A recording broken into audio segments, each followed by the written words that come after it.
मेरे पति के मुकाबले जेठ काफ़ी ताकतवर था। मुझे अक्सर रात को जेठानी जी के कमरे में गरम गरम आहें भरने की आवाज़ें आती थी, जिसे सुनकर मुझे अपने पति पर बहुत ही ज़्यादा गुस्सा आता था। मेरा पति दुबला पतला था, उसमें बिल्कुल भी दम नहीं था। वह अक्सर काम से जब भी आता तो थक के मारे जल्दी सो जाता था।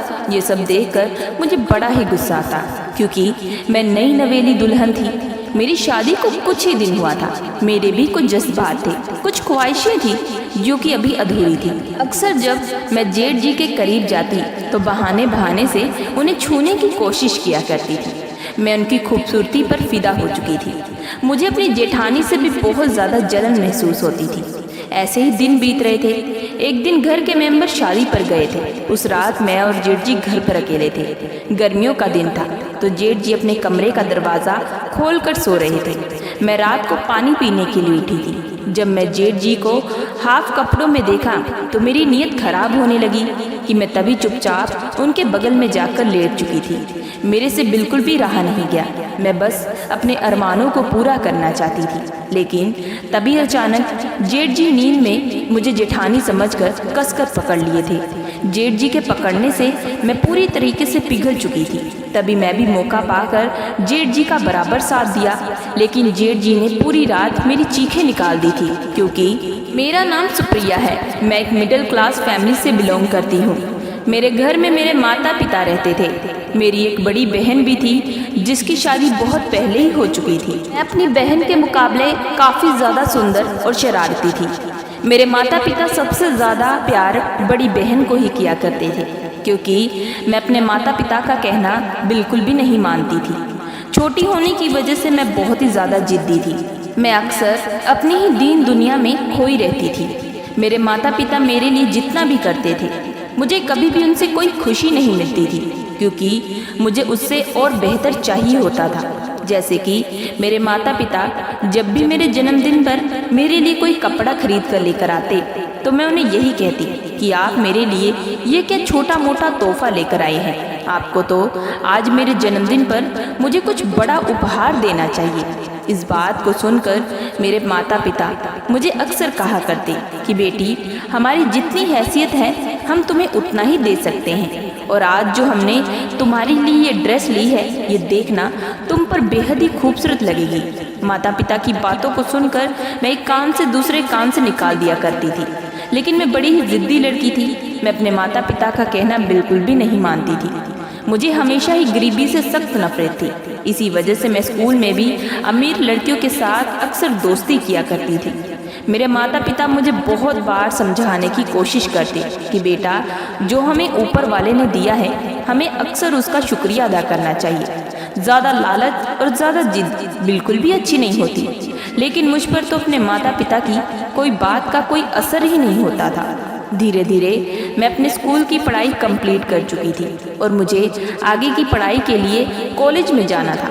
मैंने पहले ही सोच के रखा था कि अब मैं कोई अमीर लड़की को ही अपना बॉयफ्रेंड बनाऊंगी, क्योंकि मुझे गरीबी से तो सख्त नफरत ही थी। इसी वजह से मैं ज़्यादातर कॉलेज में हैंडसम लड़कों को ही तलाश करती थी और बहाने बहाने से उनके करीब जाया करती और उन्हें अक्सर छूने की कोशिश किया करती, और फिर अपनी खूबसूरती का जलवा दिखाकर उन्हें अपनी तरफ मनमोहित करती थी।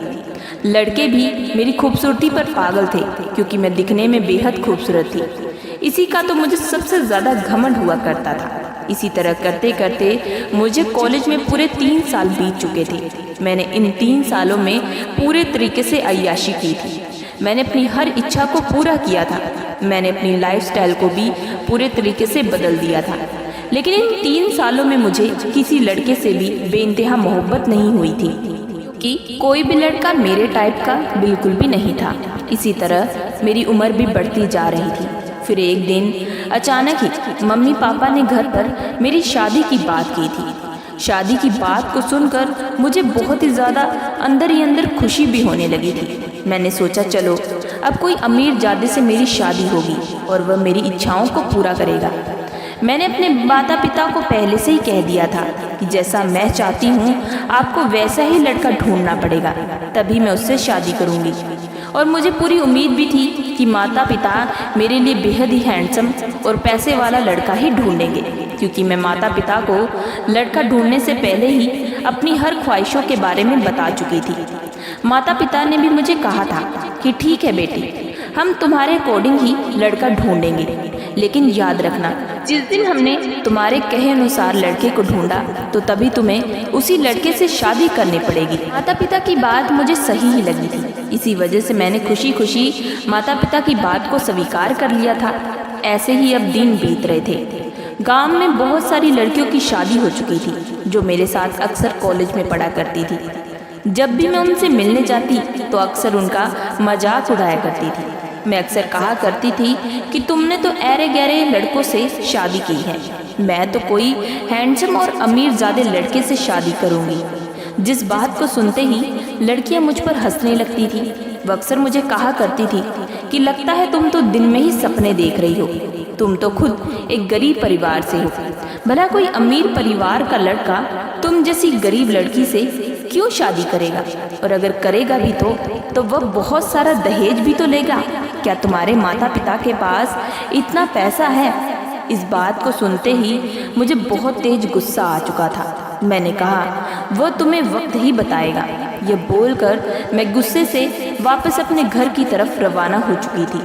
मुझे अंदर ही अंदर बहुत तेज गुस्सा भी आ रहा था। मेरा दिल कर रहा था कि आज के आज मैं किसी अमीर जादे से शादी कर लूं और इन्हें इनकी औकात दिखाऊं। मैंने अब मन में ठान लिया था कि मैं अब एक अमीर ज़्यादा से ही शादी करके इन लड़कियों को इनकी औकात दिखाऊंगी, और तब इनको मुझ पर जलन होगी और तब मुझे बहुत ही ज़्यादा आनंद आएगा। मैं गुस्से से लाल पीली होकर अपने घर की तरफ बढ़ती जा रही थी कि तभी अचानक जैसे ही मैंने अपना पाँव घर के अंदर दाखिल किया तो मुझे माता पिता के हाथ में एक लड़के की तस्वीर दिखी थी। वो मुझे कहने लगे कि अच्छा हुआ सुनैना कि तुम वापस आ चुकी हो, मैं तुम्हें एक लड़के के बारे में बताने ही वाला था। कि तभी मैंने माता पिता से कहा कि क्या लड़का मेरी पसंद के अनुसार है। तभी वह कहने लगे कि हाँ बेटी, तुमने जैसा जैसा कहा था हमने ठीक वैसा ही लड़का ढूंढा है। उसके पास बहुत सारा पैसा है, वह काफ़ी अच्छा कमा भी लेता है, उसके माता पिता की करोड़ों की ज़मीन जायदाद भी है, और इससे अच्छी एक और बात यह है कि तुम्हें सास ससुर की भी कोई चिंता नहीं रहेगी। इन सारी बातों को सुनकर मैं तो खुशी के मारे झूम उठी थी। मैंने कहा कि चलो, सास का भी कोई टेंशन नहीं रहेगा। मैंने तभी अपनी सहेलियों को उनकी औकात दिखाने के बारे में सोचा। मैंने तभी तुरंत फैसला कर लिया। मैंने तुरंत उस रिश्ते के लिए हाँ कर दी। लेकिन पिताजी मुझे बार बार उस लड़के की तस्वीर दिखाने ही वाले थे, लेकिन मैंने तुरंत उन्हें मना कर दिया। मैंने कहा कि अभी ये सब देखने का फ़ायदा नहीं है, मैं सीधा इस लड़के से शादी करना चाहती हूँ। माता पिता भी मेरी बातों को सुनकर खुश हो चुके थे। उन्होंने तुरंत दूसरे दिन ही पंडित जी को बुलाकर रिश्ते की बात आगे बढ़ा दी थी। लड़के की बुआ थी जो हमारे घर पर आई थी, उन्होंने इस रिश्ते को स्वीकार कर लिया था और फिर सब परिवार वालों ने मिलकर एक हफ्ते के अंदर शादी का मुहूर्त निकाला था। मैं अब बहुत ही ज़्यादा अंदर ही अंदर खुश थी। शादी को लेकर मेरे भी कई सारे अरमान थे जो कि अब पूरे होने वाले थे। मैं कम उम्र की कमसिन लड़की थी, इसी वजह से मेरे अंदर के जो जज्बात थे वह काफ़ी भरपूर पड़े हुए थे। मैं अपने जज्बातों को पूरा करना चाहती थी, अपनी ज़िंदगी की हर ख्वाहिशों को पूरा करना चाहती थी। मैंने अपनी ज़िंदगी को फिल्मों की तरह सोच के रखा था।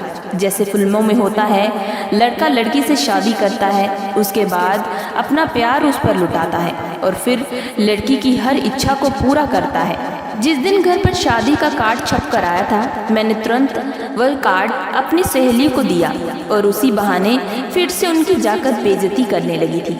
मेरी सहेलियों का भी मुंह लटक चुका था। इसी तरह शादी को एक हफ्ता भी बीत चुका था। आज मेरी शादी थी, मुझे दुल्हन के लाल जोड़े में पहनाकर तैयार किया गया था। यह सब देखकर मैं बेहद ही खुश थी। मेरी बहन भी आज शादी में शामिल थी। उसने मुझे सुहागरात की रात के बारे में पूरे तरीके से बता दिया था। आज का दिन मैं बेसब्री से इंतज़ार कर रही थी। तभी कुछ देर बाद मुझे मंडप पर पहुंचाया गया था। मेरा जो दूल्हा था वह सामने बैठा हुआ था।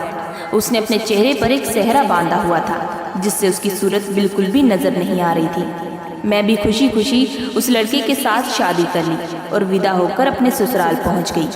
ससुराल में मेरी जेठानी ने मेरा स्वागत किया, लेकिन जेठानी के बगल में जो जेठ जी थे उन्हें देखकर मैं अपनी आंखें झपकाना भूल चुकी थी, क्योंकि वह बेहद हैंडसम थे। लेकिन मुझे अब अपने पति की तरफ ध्यान देना चाहिए, इसी वजह से मैं चुपचाप अपने कमरे में जाकर बैठ चुकी थी और बेसब्री से अपने पति का इंतजार करने लगी। और फिर ठीक 1 घंटे की देरी के बाद मेरा पति कमरे में दाखिल हुआ, लेकिन जैसे उसने मेरा घूंघट उठाया तो उसे देखकर मेरे होश उड़ चुके थे, क्योंकि वह पूरा सांवला लड़का था। मुझे उससे देखकर बहुत गुस्सा आया। मैंने कहा कि तुम कौन हो, मेरी तुमसे तो शादी नहीं हुई। वह कहने लगा कि मैं ही तुम्हारा पति हूँ, और ये शादी की रात ये सब क्या बोल रही हो। मैं हड़बड़ा चुकी थी, मानो जैसे मेरे पैरों तले जमीन खिसक चुकी थी। मैंने तुरंत माँ को फ़ोन किया और उस लड़के की सूरत के बारे में बताया। तभी माँ कहने लगी कि तुम ये क्या बेतुकी की बातें कर रही हो, वही तुम्हारा पति है। तुमने जैसा हमें कहा था हमने वैसा ही तुम्हारे लिए लड़का ढूंढा।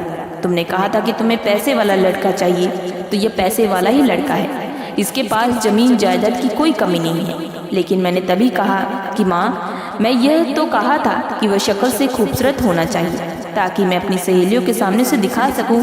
तभी माँ कहने लगी कि बेटा, खूबसूरती तो मन से होनी चाहिए, सूरत से नहीं। अपनी माँ की बातों को सुनकर गुस्सा आ रहा था मुझे।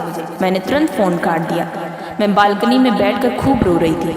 वह लड़का बाहर से दरवाज़ा पीट रहा था। उसे मेरी चिंता सता रही थी, लेकिन अब मैं उसे क्या बताती कि मैं जैसा चाहा था वैसा तो मुझे कुछ मिला ही नहीं। कई घंटे के बाद मैंने अपने आप को मुश्किल से समझाया कि अब मेरे पास और कोई रास्ता नहीं है।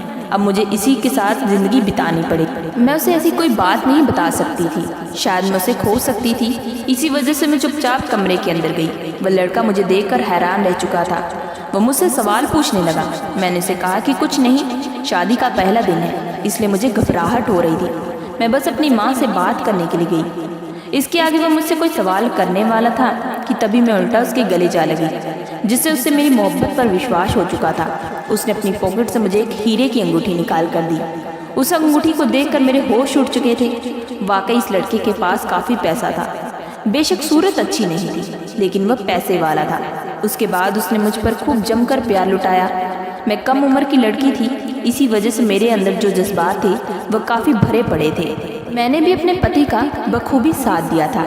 सुबह जब उठी तो मैंने देखा कि मेरा पति काम से दूसरे शहर चला गया था। यह देखकर मैं पूरे तरीके से हैरान रह चुकी थी। उसने मेरे लिए साइड टेबल पर एक नोट भी छोड़ा हुआ था, जिसमें लिखा था कि मेरी प्यारी पत्नी, तुम प्लीज़ गुस्सा मत करना, लेकिन मेरा कुछ अर्जेंट काम आ चुका था, जिसकी वजह से मुझे तुरंत दूसरे शहर के लिए जाना पड़ा। मैंने तुम्हें नहीं उठाया, तुम सो रही थी। मैंने तुम्हारे लिए सिर्फ एक नोट छोड़कर जा रहा हूँ। मैं कुछ दिन तक वापस आ जाऊँगा, तुम चिंता मत करना। उस वक्त मुझे बहुत ज़्यादा गुस्सा आया, लेकिन मैंने अपने गुस्से पर काबू पाया था। तभी मुझे मेरी जेठानी और जेठ जी सामने नजर आए। वह मुझे देखकर कहने लगे कि अच्छा हुआ तुम जल्दी उठ चुकी हो, चलो जल्दी से तुम तैयार हो जाओ, कुछ घर की रस्में हैं, उन सब को करना भी बाकी है। मैंने तभी अपने जेठ जी की तरफ एक निगाह डाली थी। जेठ जी की उम्र ज़्यादा थी, लेकिन वह दिखने में आज भी बहुत ही ज़्यादा हैंडसम और तंदुरुस्त थे, बल्कि उनमें तो मेरे पति के मुकाबले ताकत कुछ ज़्यादा ही थी। मैं मन ही मन सोच रही थी कि काश मेरी शादी इस शख्स से हो जाती तो बेहतर होता। ये तो इतनी उम्र में भी इतना जवान है, इसकी अभी तक बच्चे भी नहीं हुए हैं। यूं ही मन मन में मैं बहुत कुछ सोच रही थी कि तभी जेठानी मुझे कहने लगी कि अरे सुनैना, जल्दी करो, हमें रस्म भी करनी है। जेठानी की बात सुनते ही मैं तुरंत फ्रेश होकर बाहर निकली और एक खूबसूरत सी साड़ी पहनकर नीचे हॉल में आ चुकी थी। उसके बाद मैंने कुछ रस्में भी की। उन रस्मों को करते करते मैं पूरा शाम हो चुका था। मैं हॉल में आकर बैठ चुकी थी। तभी जेठ जी भी मेरे सामने आकर बैठ चुके थे। जेठ जी के सामने मेरी बोलती बंद हो चुकी थी। उन्हें देखकर तो मैं बार बार बेकाबू हो जाती थी। उस वक्त जेठानी भी किचन में काम कर रही थी। हम दोनों ही एक दूसरे के सामने बैठे थे। तभी जेठ जी मुझसे मेरे बारे में पूछने लगे। हम दोनों की कुछ देर बातचीत हुई थी। उसके बाद जेठ जी को कुछ फ़ोन आया और वो फ़ोन पर बात करने के लिए घर के बाहर जा चुके थे। मैं भी बहुत थक चुकी थी। इसी वजह से मैं तुरंत अपने कमरे में चली गई और कमरे में जाकर कब गहरी नींद में चली गई मुझे कुछ भी मालूम नहीं। तभी मुझे घर में से किसी की अजीबोगरीब आवाज़ें आने लगी। जब मैं उन आवाज़ों को सुनने के लिए कमरे से बाहर निकली तो मुझे ये आवाज़ मुझे जेठ और जेठानी के कमरे से आ रही थी। मैं मन ही मन सोच रही थी कि जेठ जी तो काफ़ी ताकतवर है, शायद आज भी वह अपनी पत्नी पर बहुत ही मोहब्बत लुटा रहा होगा। उन दोनों की ऐसी आवाज़ों को सुनकर मेरा मन भी मचलने लगा था। बल्कि मेरी नई नई शादी थी, मैं नई नवेली दुल्हन थी। बल्कि मेरे पति को तो मुझ पर प्यार लुटाना चाहिए, मुझे वक्त देना चाहिए और मुझे खुश करना चाहिए। लेकिन वह तो उल्टा मुझे छोड़कर अपने कामकाज में ही बिजी हो चुका है। मैं मन उदास लिए दोबारा अपने कमरे में आकर लेट चुकी थी। दूसरे दिन मैं किचन में काम करने के लिए गई। तभी मैंने देखा कि मेरी जेठानी की हालत थोड़ी सी खराब थी। उसका चेहरा मुरझाया हुआ था। मैंने तभी उनसे पूछा कि आपकी तबीयत तो ठीक है ना? तभी उन्होंने बस मुझे हाँ में जवाब दिया। मैंने मजाक में ही अपनी जेठानी से दोबारा कहा कि क्या बात है, जेठ जी इस उम्र में भी आपको शायद आराम से सोने नहीं देती, वो आपसे शायद बेइंतहा मोहब्बत करते हैं। तभी मेरी जेठानी मेरी तरफ देखते हुए कहने लगी और कुछ देर बाद वह अपने चेहरे पर एक हल्की सी स्माइल छोड़ते हुए कहने लगी कि हाँ, तुम्हारे जेठ जी तो मुझसे बेइंतहा मोहब्बत करते हैं। वह मुझे एक पल भी अकेला नहीं छोड़ते। वह मुझसे बहुत ज़्यादा मोहब्बत करते हैं। वह रात भर मुझ पर खूब प्यार लुटाते हैं। मैं उन्हें मना भी करती हूँ, लेकिन वह बिल्कुल भी मानते नहीं। उन दोनों का प्यार देखकर मुझे अपनी किस्मत पर अफसोस हो रहा था। एक मेरा पति था जो शादी के दूसरे दिन मुझे छोड़कर काम काज में बिजी हो चुका था। ऐसे ही रोज दिन बीत रहे थे। मेरे पति से फ़ोन पर बात होती थी। वो मुझे अक्सर फ़ोन पर समझाया करता और हमेशा रोज़ मेरे लिए कोई ना कोई तोहफा भी घर पर भेज दिया करता था, जिससे मैं खुश हो लेती थी। लेकिन जो मेरी ख्वाहिशें थी, जो मेरे जज्बात थे, वह तो सिर्फ मेरा पति ही पूरा कर सकता था। अक्सर जब भी रात को मैं सोती थी तो मुझे जेठानी के कमरे से वह सब की आवाज़ें आती। अब उन आवाज़ों को सुनकर मैं बिस्तर पर पड़ी मचलने लगती थी। मुझे अक्सर अपने पति पर बहुत गुस्सा आता था। मुझे अपने माता पिता पर भी गुस्सा आता कि काश वो मेरी शादी जेठ जी जैसे ऐसे आदमी से करवा देते। यही सोचकर मैं अपने मन को चुप करवा लेती। दूसरे दिन जब सुबह उठती तो जेठानी की हालत बड़ी खराब रहती। उनके चेहरे पर कुछ निशान होते, लेकिन वह अक्सर उन निशानों को घूंघट से ढक लिया करती। मैं भी इससे ज़्यादा कुछ नहीं पूछती थी। मुझे लगता था कि शायद उन दोनों के बीच की ये लव बाइट होगी, इसी वजह से मैं इग्नोर कर देती। एक रात को मुझे प्यास लगी थी। पानी पीने के बहाने उठी तो जेठ और जेठानी के कमरे से लड़ने की आवाज़ें आने लगी। उन आवाज़ों को सुनने के लिए जैसे ही आगे बढ़ी तो जेठ जी मेरी जेठानी का हाथ पकड़कर उन्हें बोल रहे थे कि तुम किसी भी तरह माँ बनो। अगर मेरे छोटे भाई को वारिस हुआ तो सारी घर की ज़मीन जायदाद उसके बच्चे के नाम हो जाएगी, क्योंकि माँ बाप ने सारी की सारी ज़मीन जायदाद हम दोनों के बच्चों के नाम की है। आज मैं सिर्फ तुम्हारी वजह से ये दिन देख रहा हूँ, नहीं तो मैं बहुत पहले करोड़ों की संपत्ति का मालिक बन चुका होता। अगर मुझे पता होता कि तुम आगे चलकर बांझ निकलोगी तो मैं तुमसे कभी भी शादी ना करता। मेरे जेठ जी जेठानी को गुस्से से यह सब बोल रहे थे। मेरी जेठानी बार बार कह रही थी कि उनका हाथ छोड़ दें, उन्हें बहुत दर्द हो रहा है। लेकिन जेठ जी बहुत ही गुस्से में थे। वह कह रहे थे कि उसने जानबूझकर कामकाज के बहाने अपने छोटे भाई को शादी के दूसरे दिन ही दूसरे शहर काम के लिए भेज दिया, ताकि दोनों पति पत्नी के बीच ऐसा कोई संबंध ही बने ना। अगर उनके बीच वह सब हो गया तो वह जल्द ही पाप बन जाएगा और फिर सारी जायदाद मेरे हाथ से निकल जाएगी। लेकिन मैं कितने दिन तक और ऐसे ही खेल खेलता रहूँगा? तुम चाहो तुम जितने पैसे लो, अच्छे से अच्छे डॉक्टर को दिखाओ, पूजा पाठ करो, तुम चाहे जो मर्जी करो, लेकिन मुझे कैसे भी बाप बनना है। अपने जेठ के मुंह से यह खबर सुनकर मेरे पूरे होश उड़ चुके थे। मैं चुपचाप अपने कमरे में वापस आ चुकी थी। मुझे अंदर ही अंदर बहुत ज़्यादा घबराहट हो रही थी और बहुत ही ज़्यादा डर भी लग रहा था। मतलब ये सारा खेल इसी वजह से किया गया था ताकि मेरे पति के साथ कोई भी संबंध ना बने। यह सब सुनकर मुझे बहुत ही ज़्यादा गुस्सा आ रहा था। मैं तो हमेशा जेठ जी को पसंद करने लगी थी। मैं तो जेठ जी को अच्छा समझती थी और अपने पति को निकम्मा समझती थी। लेकिन आज मेरे सामने जेठ की सारी सच्चाई सामने आ चुकी थी। मैंने तुरंत अपने पति को फ़ोन किया और उन्हें सारी की सारी बात बता दी। शुरू शुरू में तो मेरे पति ने इस बात पर बिल्कुल भी विश्वास नहीं किया, लेकिन उसके कुछ देर बाद वह मुझे कहने लगे कि मुझे भी कुछ वक्त पहले थोड़ा भाई पर शक हुआ था, लेकिन वह मेरा बड़ा भाई था। वह कभी भी मेरे साथ बिल्कुल भी गलत नहीं करेगा, लेकिन ये शायद मेरी गलतफहमी थी। वह कहने लगे कि उन्होंने कई बार भाई से बात भी की थी कि उनकी नई नई शादी हुई है, वह कामकाज बाद में करेंगे, पहले तुम्हें वक्त देना चाहते हैं। लेकिन मेरे बड़े भाई मुझ पर गुस्सा होने लगते। वह कहा करते, पहले काम को वक्त दो और उसके बाद परिवार को। इसी वजह से मैं अपने भाई से कोई जिद नहीं किया करता। लेकिन आज सारी सच्चाई सुनकर मेरे पूरे होश उड़ चुके हैं। मैं कल ही वापस आऊँगा, तुम बस चिंता मत करना और अपना ख्याल रखना।